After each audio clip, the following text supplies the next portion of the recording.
I first discovered photography when I was about 12 years old. It started sort of with curiosity, but I still never believed that photography would be my profession.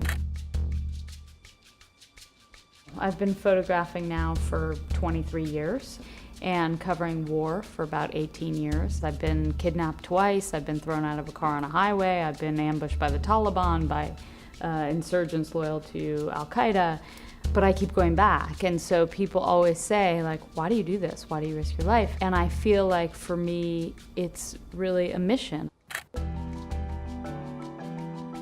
You know, so much of my life has been about learning from people I photograph, learning about cultures, being in the midst of history, sort of documenting what will eventually become sort of a record of the history of our time. There's not one story that I've done that has stood out far more than the others. It's just that they have different meanings for me.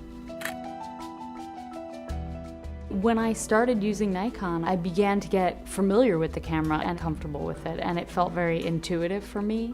And I also felt like I trusted them to be able to take the pictures I was envisioning. I'm in places that are tough. It's dusty, the weather isn't good, it's hot. Sometimes I'm diving for cover, sometimes I bang my cameras against rocks or trees, and I haven't had cameras crash out on me when I'm working, which is huge, because if that happens, then you miss the picture. The weight and the size of the camera is becoming more and more important to me. So I love the D850 and I love the Z7, the new mirrorless cameras are amazing. I carry a few zoom lenses. I always have the 24-70 2.8 kind of on one camera because I need the zoom, I need to be able to sort of have flexibility with whatever I encounter. I carry the 70-200. Always the f2.8 because I think it's important to have the range of that lens. And that basically, those two lenses cover basically all the range I'm going to need. And then the prime lenses of the 1.4, I have a 28, a 35, a 58 1.4, and those are my favorite lenses because I can work in almost no light at all. They're fast, they're beautiful, they're sharp.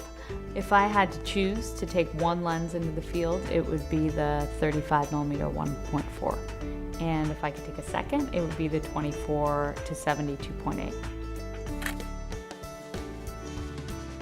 I really feel like when I'm photographing, it's the one time where there's no place I'd rather be, is behind my camera. You know, for me, it's really about having my camera in my hand, looking through the viewfinder and taking pictures, and nothing else matters at that moment. That's a feeling of being alive, but it's also a feeling of being very focused in a way that I am not when I'm not shooting.